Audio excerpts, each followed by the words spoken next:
Sancte Michael, Arcángel.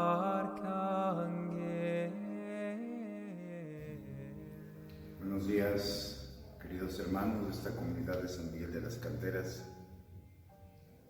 Vamos a comenzar una serie de videos tratando de contextualizar la palabra y desentrañar el significado que pueda seguir nutriendo nuestra vida.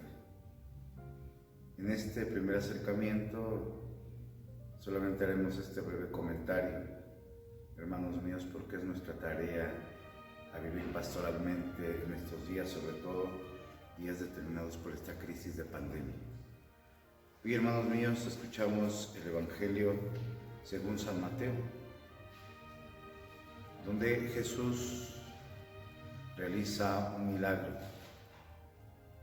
Para los estudiosos en Escrituras, en el momento de comenzar a analizar un texto, saben que lo que significa un milagro hace 2000 años en el Oriente, necesariamente hay que hacer un análisis sincrónico y diacrónico, es decir, sincrónico en el tiempo mismo en que acontecen los hechos y los significados en lenguaje, en expresiones, en cultura, en sociedad y en religión. No es lo mismo que puede ser y ocurrir con lo que hoy entendemos por milagro.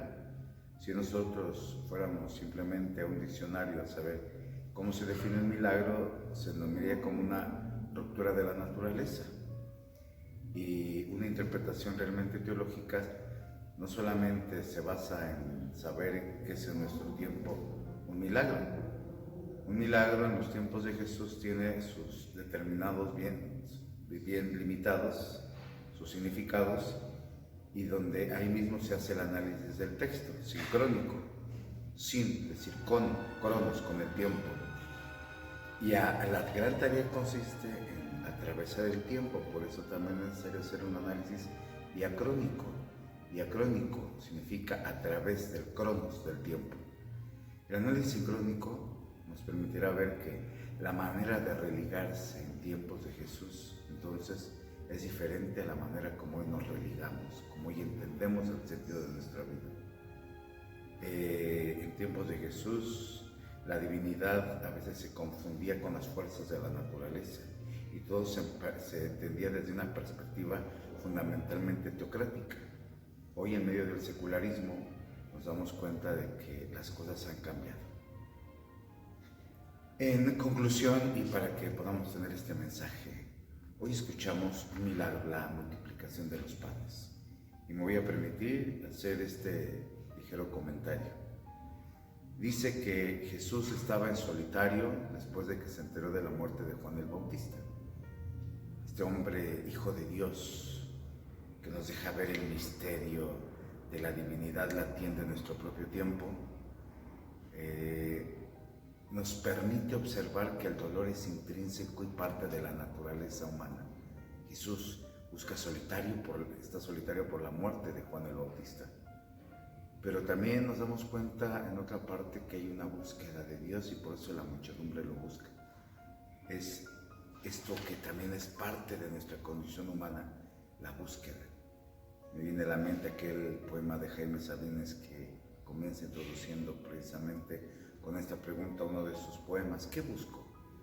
Esa es una buena pregunta, continúa el poema de Sabines. ¿Cuántas veces he buscado el pan, la sal? He buscado en todo y no he encontrado nada. El día que encuentre a Dios, ese día me quedo callado.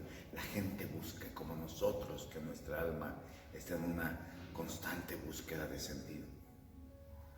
Elementos para que haya milagro. Lo primero es que dice el texto que se compadece de esa muchedumbre. La compasión, para que ocurra el milagro hoy, ¿qué sería la compasión? No hay varitas mágicas para mirar los milagros, no existen. La compasión de Dios es el primer elemento para marcar un milagro. Y vamos a encontrar en el texto que se compadeció toda esta gente que era una muchedumbre y que iba cayendo la tarde. Invita a los apóstoles, previa invitación de ellos, a que los enviara al caserío para que buscaran qué comer. En un lugar solitario no había condiciones para alimentarse.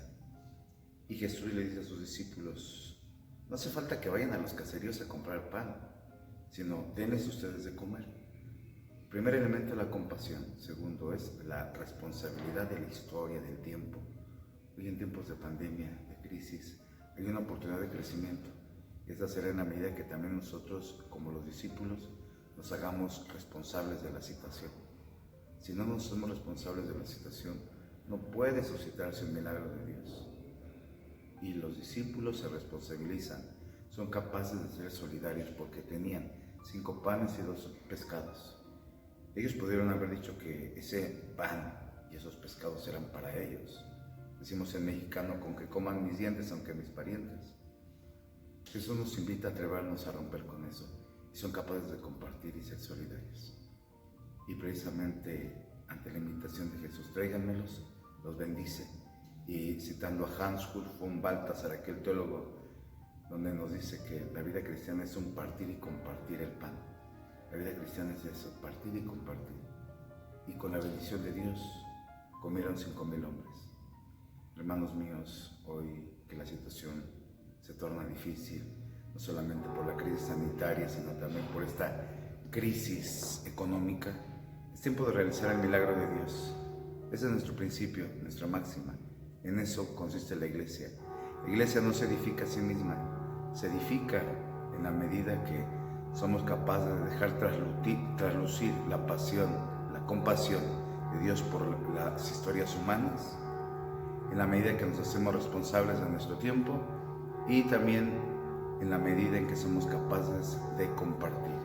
Partir y compartir con la bendición de Dios hará que en este tiempo, este Dios en el que creemos participe en nuestra historia y vayamos realmente haciendo que se vaya construyendo una nueva normalidad. Les mando un fuerte abrazo. Vamos a, insisto, a tener esta serie de videos tratando de contextualizar nuestros textos. ¿Cuál es el propósito? Un texto se entiende en su contexto. La palabra texto significa tejido y lo que queremos ver es mirar cómo se va entretejiendo la historia de Dios en medio de la historia de los hombres. Un saludo muy cordial. Los extrañamos y los queremos mucho.